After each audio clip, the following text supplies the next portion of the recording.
Hi, and welcome to another edition of Newsmakers. I'm Jerry Roberts. It is Friday, June 24th, and we are joined by our all-star panel of top local journalists, Jade Martinez-Pogue of KEYT TV, Josh Molina, International Man of Mystery, Santa Barbara Talks and Newshawk, and Nick Welsh, the executive editor and award-winning columnist from Santa Barbara Independent. Well, I know we always want to focus on this show, local, but it just feels like on a day like today, we have to say a few words about what's going on in Washington. The Supreme Court, of course, a few hours ago threw out Roe v. Wade, which had been in effect for 50 years, giving women the right to have an abortion. And yesterday, threw out a New York bill or law, which for 100 years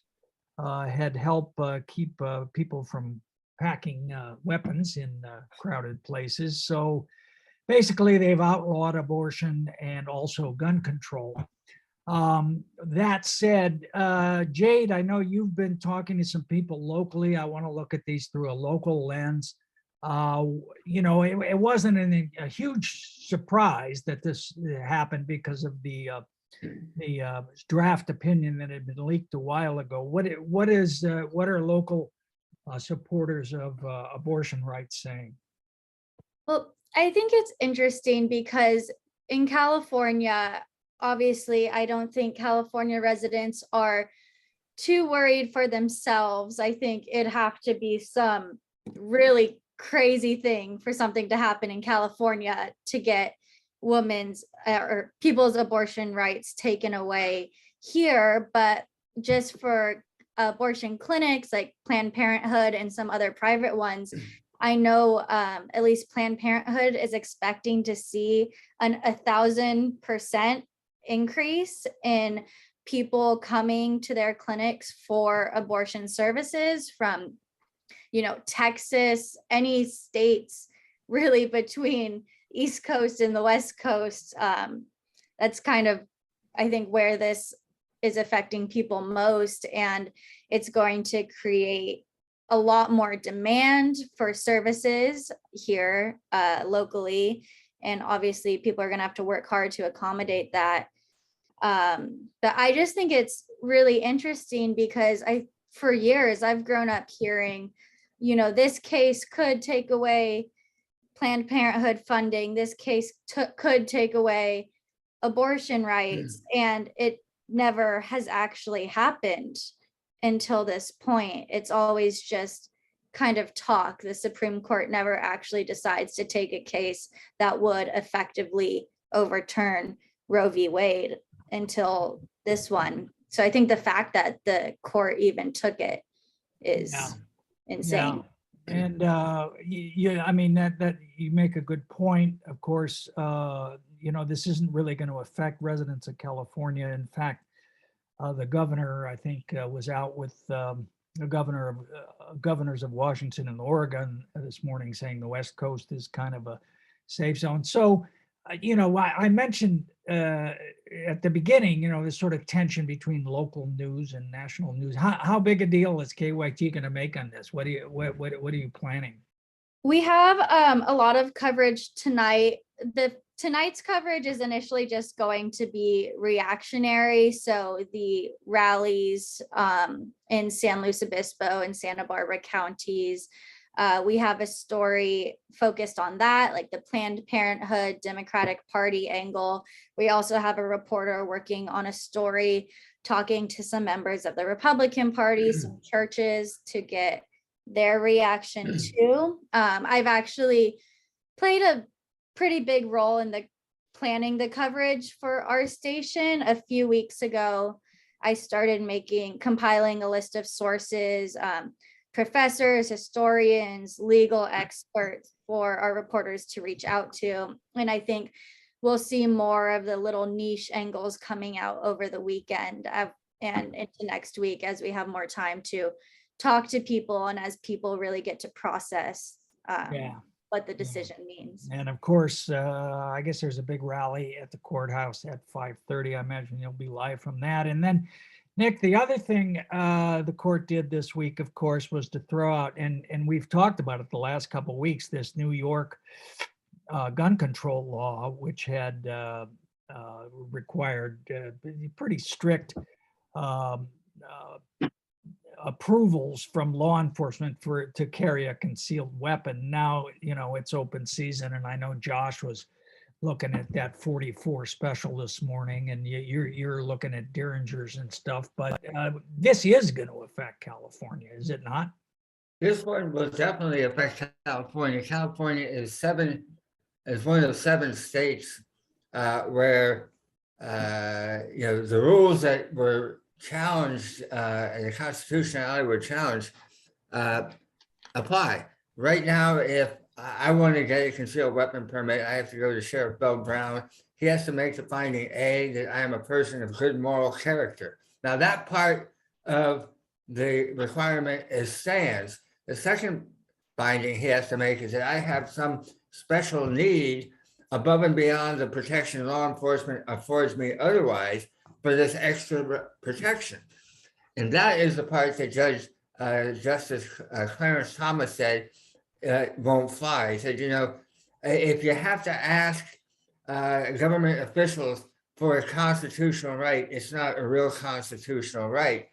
The idea, the thinking here is that if you have a right to protect yourself with a gun in your home, which really was enshrined in constitutional law only in 2008. So that's relatively recently. Before, if your gun rights were tied to a well-regulated militia. But now their thinking is if you can protect yourself in your home, you can now protect yourself outside your home too. And so it's the slippery slope is pretty slippery and pretty steep. Justice Thomas said, let's look at the history, and said what laws were in effect when the 14th Amendment was adopted back in the late 1860s, and the Second Amendment was adopted in 1791. Oh, nothing there, he said. So how can we apply it? But in fact, there were some laws that existed. The state of Texas, Virginia had them. And if you read his ruling, he goes, well, they're just outliers. We don't have to think about them. So his use of history is fairly flexible, let's say. And Alito, who wrote the ruling on abortion, likewise said, hey, nobody ever thought about abortion when they wrote the Constitution. Well, when they wrote the Constitution, they didn't think about women, period. And women weren't in the Constitution. So, of course, it's not going to be written in the laws. But the fact is that it was commonplace for women in colonial times to get medications that would help them have miscarriages when they did not want to take their baby to term. Yeah. His use of history was also left that out. Yeah, well, of course, we have these quote unquote originalists, but it's also worth noting that Gorsuch, Kavanaugh, and Barrett, which is to say the 3 seats that the Republicans basically stole, were all working on the Bush legal team in Bush versus Gore in 2000. So, I mean, it's no wonder that the approval rating of the court has just gone in the toilet, and it's a bad day for the Republic, all in all. That said, Josh, bad day for flag football too. Boy, that was a smooth. That was bad. That was really. You might want to walk around the block on that. I don't know. So, Josh, in your unstinting efforts to hold Hilda Maldonado, the superintendent of the Santa Barbara Unified School District, accountable, you had a couple of things this week. One is we've had this dispute, and we've talked for several weeks about it, about exit interviews, that all these people have left. And now I guess the teachers are going to get their way on that. And then we can talk about the really important issue that came out of the school board this week. So yeah, the district has hired a consultant to do exit interviews for 15 people who've left the district. And These are at a rate of $275 an hour. It's an open purchase order, and it's done through Griffith and Thornburg, which is the Craig Price's, or the law firm that Craig Price works for, that represents the school district, and they have found this group to do investigations. So they've been going around and do exit interviews. They've been going around and doing exit interviews the last week and talking to people, and they're going to continue to try to do them over the summer. The thing is that, of course, Hilda Maldonado says, well, people leave all the time because it's the end of the year and there's always turnover when there's a new superintendent. Well, these exit interviews are meant to sort of understand why these people left in a fair way, in a way where they can't be punished for it, and they're no longer with the organization. So they'll be able to offer their raw, authentic comments if they choose to, and articulate what were the reasons that you gave up this great job at the Santa Barbara Unified District to not have a job, in the case of Brian Rouse, who's left and has no job now at the moment. So he's consulting. Are we gonna be able to find out what's in them? What people have said? I don't think so. I haven't asked that. I just assumed that would be a personnel matter. I think the whole point is that they would want to be able to say what they wanted to say and not have it go public, because if they knew it'd be public, they'd probably not say it. So Although, it's kind of like the grand jury, though. It's illegal to get stuff from the grand jury, but if somebody who testifies to the grand jury wants to tell you what they said, there's no stricture on that. So oh yeah, well, I'm sure that through good daily news reporting, anyone who chooses to talk to a journalist, which would lead to a story that outlines their perspective, I'm sure that's coming. Yeah. all right, good. As far as a formal report to the board, I don't think so. This is interesting because the district has not done these exit interviews already with these individuals. So this is a third-party firm, and you would think that exit interviews would be part of their routine, but in some cases, people left immediately, just kind of one day from the next. So this is going to be a real eye opener. Yeah. Some people had exit interviews, some people didn't. Is that what Hilda told you? Yeah. So I think. How long do the exit interviews go back for? Is it just the most recent people who quit, or is it?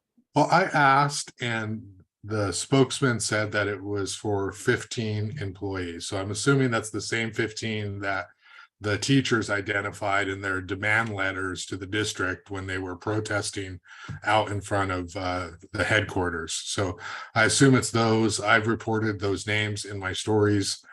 Most of them multiple times, it should be pointed out.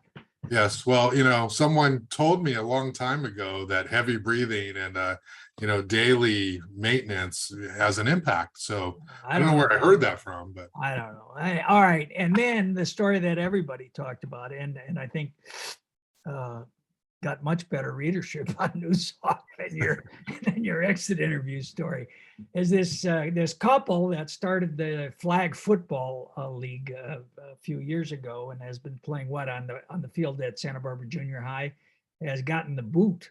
What happened with that?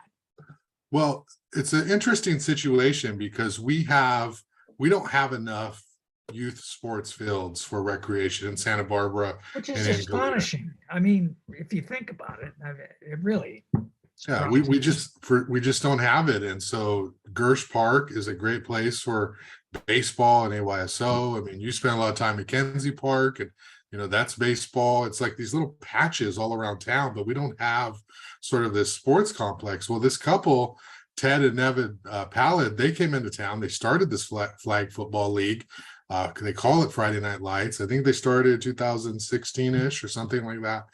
And it took off. There's so many parents right now who want their kids to play football, but not worry about concussions or contact. They believe that, if they're going to do that, do it when they're older, or some people just want to play football. They don't want to play in high school. So they found this incredible need for this service, and enrollment registration has just been growing and growing and growing.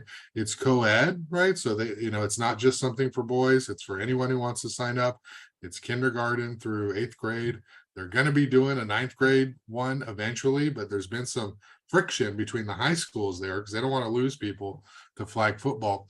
They've had a hard time finding space. They originally were out at La Colina. The neighbors complained about the lights and they rescheduled things, but it grew so big. Then they moved to Pershing Park and Dwight Murphy, but then they had to deal with the homeless issues, the Foresters. And then when Dwight Murphy got renovated, they lost their space there. Then they finally found Santa Barbara Junior High, but that was during the pandemic. And once the Marjorie Luke Theater started their events again, they said, hey, they take priority. We have an MOU, and the money behind the Marjorie Luke is big in this town.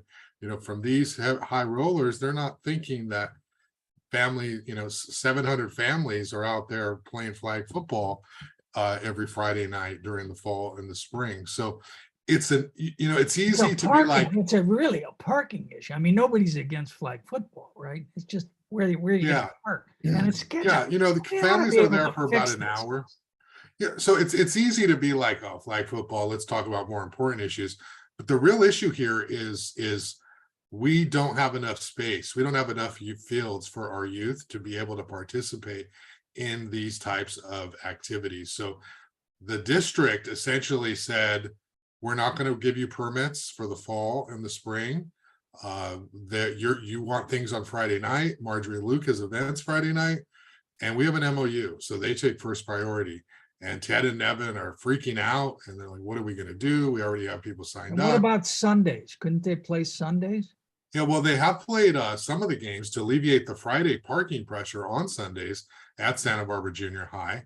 They're willing to do that. They're willing to cut their schedule down. They're willing to hold most games on Sunday and just have some on nights Marjorie Luke isn't there.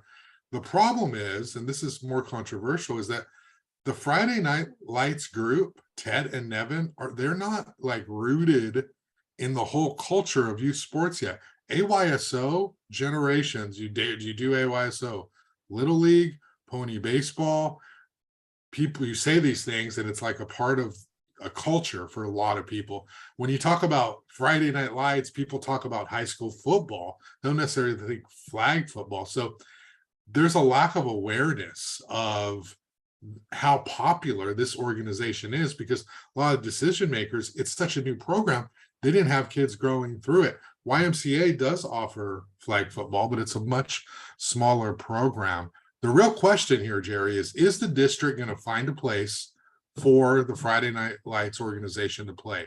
Or is the city of Santa Barbara going to step in? Or who's going to step in with field space, parking, and lights? Yeah, well, Nick, you made it. We were talking yesterday about this, the photo that ran with Josh's story of the young woman playing quarterback. I mean, that spoke volumes about, I think, how popular it is. I mean, it's not just like, these aren't like, 300-pound guys who are knocking each other around. Yeah, it was a great photo. I mean, it's interesting coincidence. I mean, you have a young woman, in the starring role of that photo, at least. And right now we're in the midst of the 50th anniversary of Title IX, which obviously gave rise in many ways to women's sports.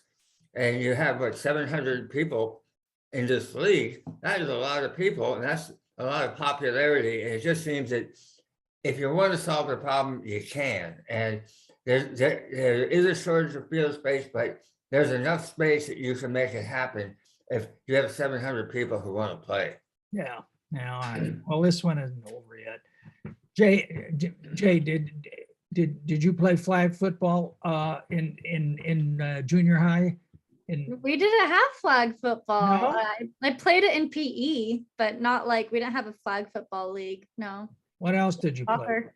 Did you play Soccer, softball, did some volleyball, track. Yeah. I was pretty athletic as a kid. Yeah, it sounds like it. Not to brag. What event did you do in track? I did the 400 and the 200. So one lap around the track and then half. And I was also on the relay. Oh, you didn't throw the shot put, did you? No upper body strength. All right. So in news that stays news, the city council took another look at the drought, what I like to call the 1000-year drought. which we're now in what, stage 2, Nick or Joshua? Are you? I think Yeah, both it was wrote stage about it. 2. What does that mean? Well, it's a really good question. The council has to hire a PR person to the tune of $200,000, although that is over a 5-year period, to kind of explain. Because on one hand, the city of Santa Barbara is sitting relatively pretty. We got at least 2 years of solid water supplies in the piggy bank. And year 3 out, we might be in a little problem because we have desal.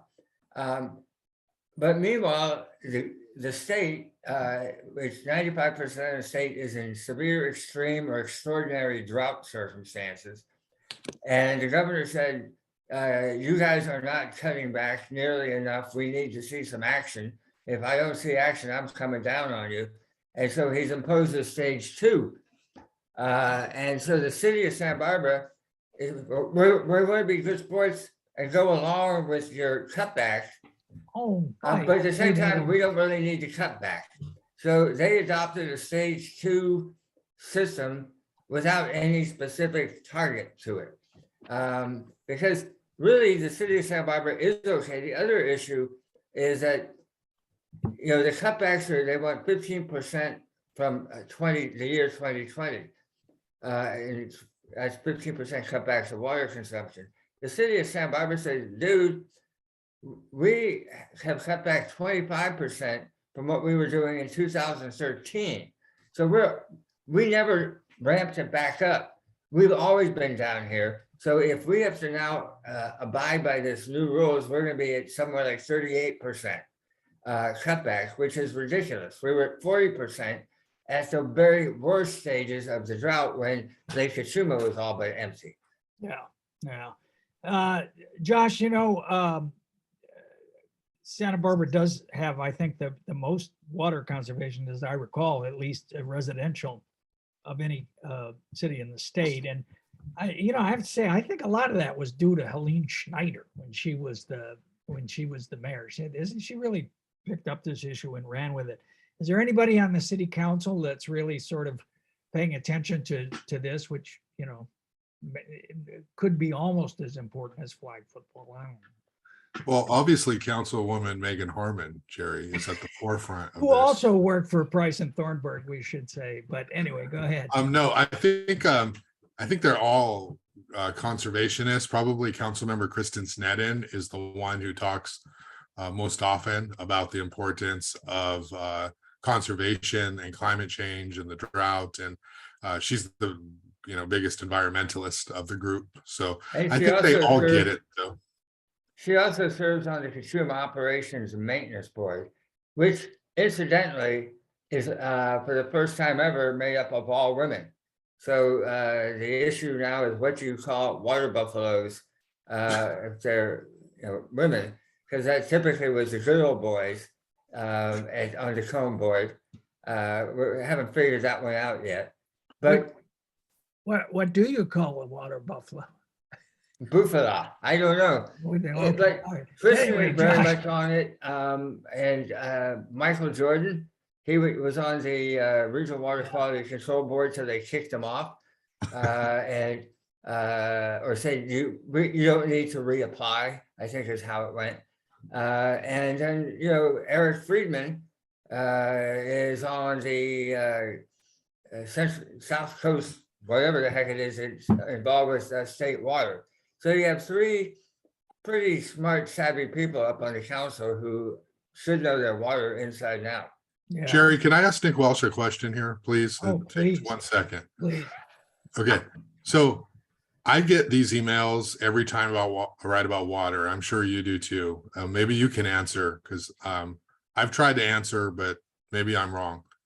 Every time I write about water and conservation of the drought, I get these emails from people and say, and they want to build housing. How are we going to have enough water to pay for all of this, or to supply for all this housing?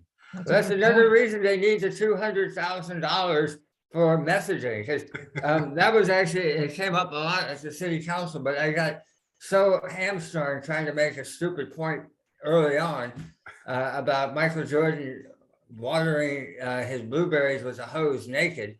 What? Obviously, you didn't read the article, I'm sorry I asked the question. but and that's so flummoxed Randy Rouse, the mayor. He goes, I don't even know what to think about that.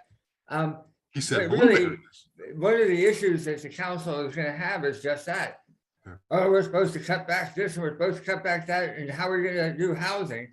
The real deal is if you add all the new developments that's in the pipeline up and multiply it by 100 million times, it's like 1 acre foot of water a year, some paltry amount. And so what they have to figure out is, how do you say, we're not putting the brakes on everything, housing is still important, but we have to all cut back. Of course, there's an easy solution to this, which is what, Nick? Stop growing what? Pot, there you go. Oh, well, that too. I didn't think, no, There I you was go. thinking of pistachios actually, and but we won't get. I think I we mean, can- that's- We that's can too- walk and chew gum at the same time here. But 50% of the water is going to agriculture, and you know, the But state Gavin just- Newsom is not going he's after. not going to touch it, exactly. So He's not going after ag, he's going after the MNI, municipal and industrial users. all right, now and then we got another city council race. I guess it's going to be at least nominally competitive. Josh, I think what's the fellow's name from the planning commission? That's Sam Ramirez, this is such a classic story, okay? James Carriaco, about a year and a half ago, asked Sam Ramirez to be his planning commissioner. So he recruits him. He says, you'd be great. I like the work you're doing, nominates him. The council generally supports whoever nominates them. I mean, Roger nominated Elrod McClure, and he got on there as a Goleta planning commissioner. So they generally defer to the nominee. And so it's 5-0, Sam Ramirez, he's the Goleta planning commissioner. Well, guess what? Sam Ramirez says, I'm going to take on the guy who gave me an opportunity.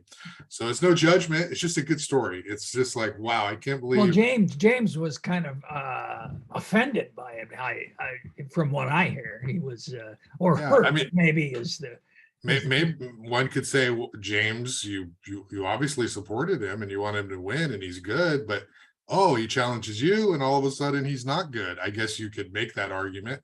I don't really know, but it is interesting that you have this backstory here of somebody who was given an opportunity now trying to unseat that person. What is the rationale for his candidacy? What is he? Is he saying Carriaco's a lousy council member? He appoints bad people?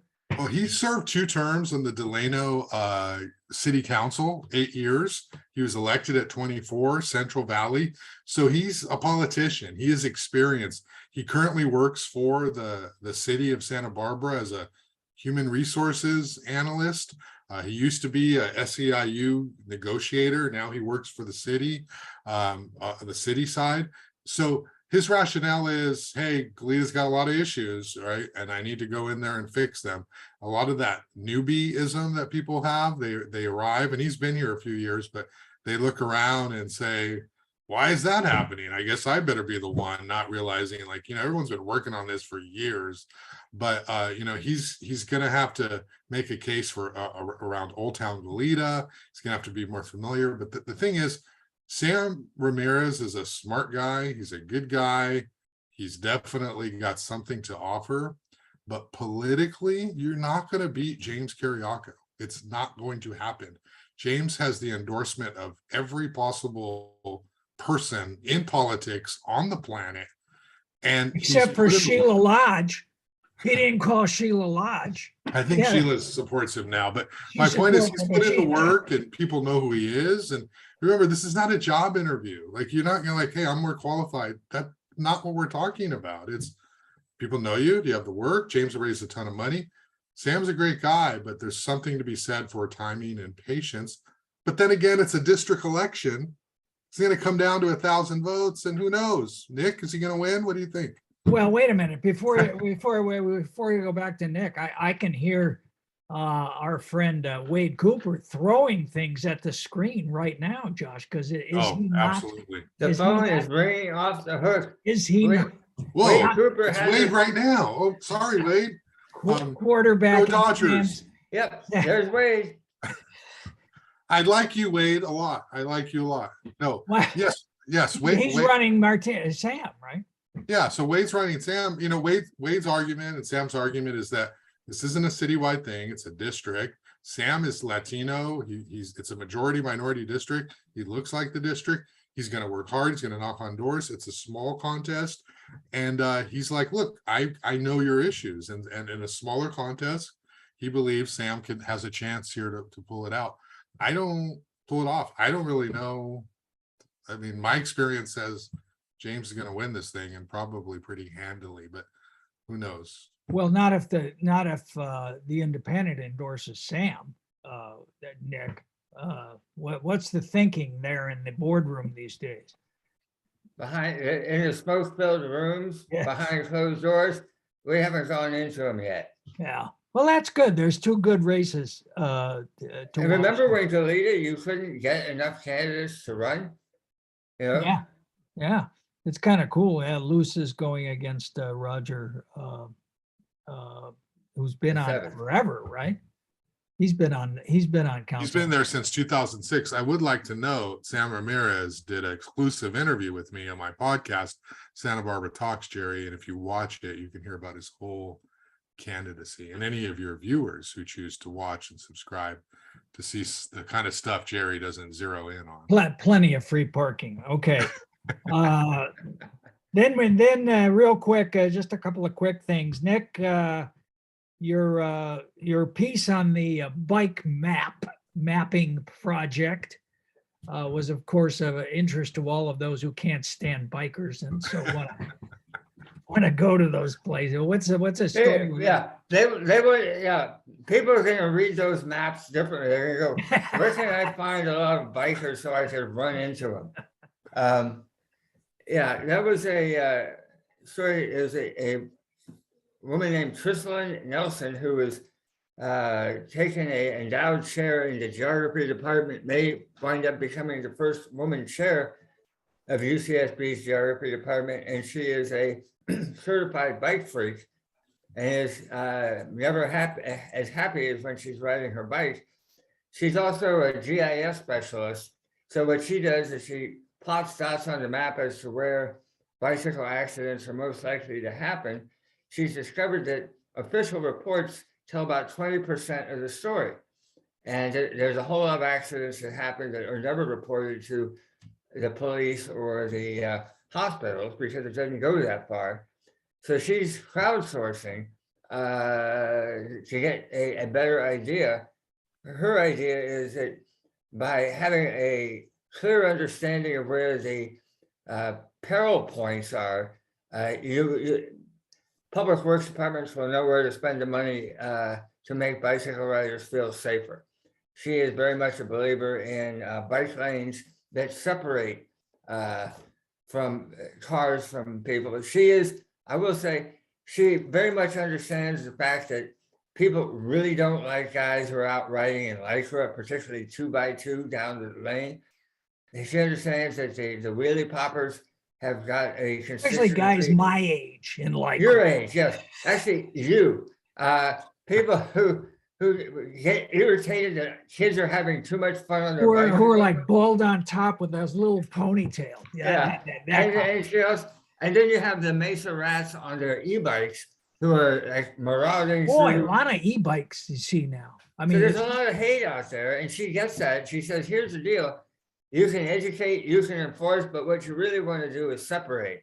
And you want to create bike lanes so that these people won't irritate you so much. where does she come down on the whole green paint issue? She that thinks got- green paint is an illusion.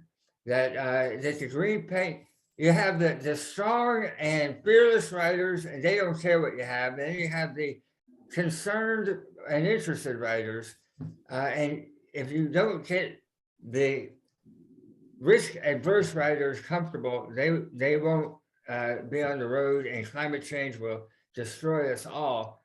And green paint, don't cut it for people who are risk adverse. All right, fair enough. Speaking of travel, Josh's big expansion at the airport, how much is it? Is it 100 million? Did I read that right? 100 million. million. Yes. Wow. Yeah. And so they're going to So expand what the are they terminal. adding? What's They that? adding runways or No, it's the Hmm. actual terminal building. So the ticket windows will expand, baggage claim area, holding rooms, waiting rooms. That's going to get bigger. Restaurant, Oh, cafe.